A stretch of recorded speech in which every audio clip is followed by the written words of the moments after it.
আমি এখান থেকে এটাকে কেটে দিয়ে আমি ধরেন রেক্ট্যাঙ্গেল টুল নিলাম। এখন এটাকে রাউন্ডেড রেক্ট্যাঙ্গেল টুল বানানোর জন্য আমরা কিন্তু শুরুতেই সেটা বলে আসছিলাম যে এই যে ডিরেক্ট সিলেকশন টুল রয়েছে এখান থেকে আপনি যে কোনো একটা কর্নারকে হালকা করে যদি একটু টেনে দেন তাইলেই কিন্তু আমাদের রেক্ট্যাঙ্গেল টুল থেকে সেটা রাউন্ডের রেক্ট্যাঙ্গেল টুল তৈরি হয়ে যায়। তো সেই ক্ষেত্রে আপনি যদি মনে করেন যে এটাকে ব্যবহার না করলেও চলে, এখানে আপনি রেক্ট্যাঙ্গেল টুল দিয়ে যা করতে পারবেন রাউন্ডের রেক্ট্যাঙ্গেল টুল দিয়ে তাই করতে পারবেন। জাস্ট এই কর্নারগুলিকে একটু রাউন্ড করার জন্য ডিরেক্ট সিলেকশন টুলটা ব্যবহার করলেই হয়ে যাবে, আপনার রাউন্ডের রেক্ট্যাঙ্গেল টুলের প্রয়োজন নেই। ওকে, এরপর হচ্ছে এখান থেকে ইলিপস টুল।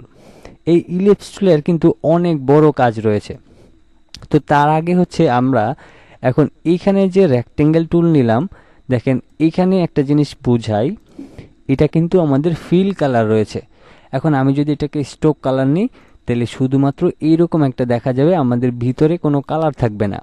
তো এগুলি কেন প্রয়োজন হয় সেটা একটু বলে নিই, কখন ফিল কালার ব্যবহার করবেন, কখন স্ট্রোক কালার ব্যবহার করবেন। যেমন আমি যদি এখান থেকে এই রেক্ট্যাঙ্গেল টুলটাকে নিই, এখন আমি চাচ্ছি যে এই রেক্ট্যাঙ্গেল টুলটাকে চারদিকে সমান থাকতে।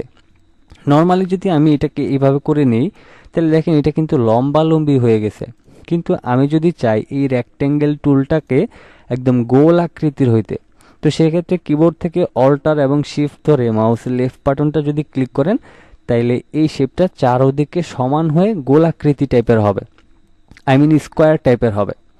ওকে, এবার হচ্ছে এই যে শেপটা নিলাম, এখন এই শেপটা হচ্ছে আমাদের স্ট্রোক কালার রয়েছে।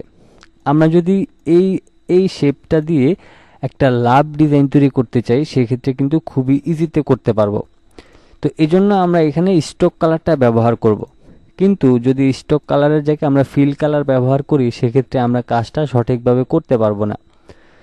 তো যেমন ধরেন এখানে একটা স্ট্রোক কালার নিলাম, এখন আমি যদি এখান থেকে রাইট বাটন ক্লিক করে ইলিপস টুলে যাই, তারপর আমি একদম মাঝখানের যে বৃত্তটা রয়েছে অল্টার এবং শিফটটাকে ধরেন আমি এখানে একটা শেপ নিলাম।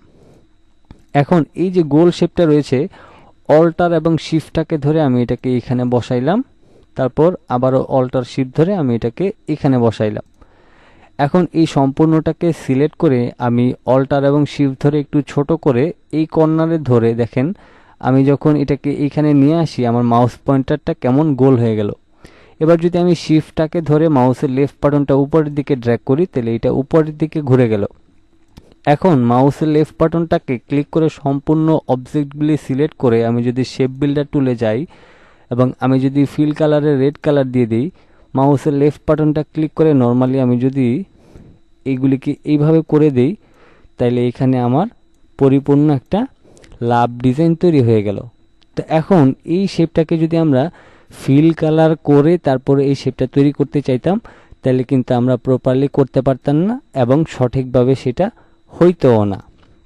ঠিক আছে, তো এখন হচ্ছে আমরা এখান থেকে এই রেক্ট্যাঙ্গেল এবং রাউন্ডেড রেক্ট্যাঙ্গেলের বিষয়টা বুঝলাম।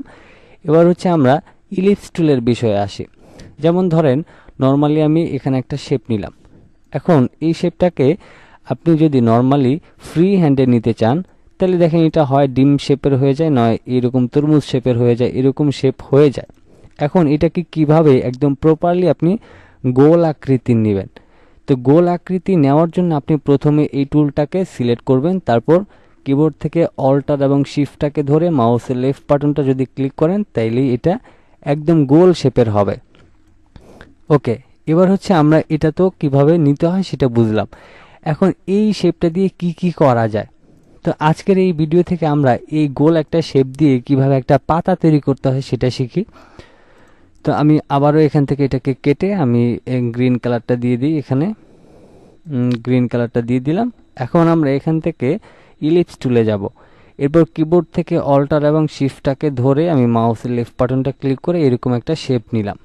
নেওয়ার পর এখন এখানে যে শেপটা রয়েছে এই শেপটাকে কিবোর্ড থেকে অল্টার এবং শিফটটাকে ধরে আমি এটাকে এইখানে বসাই দিলাম। এখন সম্পূর্ণ শেপটাকে আমি সিলেক্ট করে আমি যদি শেপ বিল্ডার টুলে যাই এবং কিবোর্ড থেকে অল্টার ধরে মাউসের লেফট বাটনটা যদি এখানে ক্লিক করি তাহলে দেখেন এখানে কিন্তু আমাদের একটা পাতা তৈরি হয়ে গেল।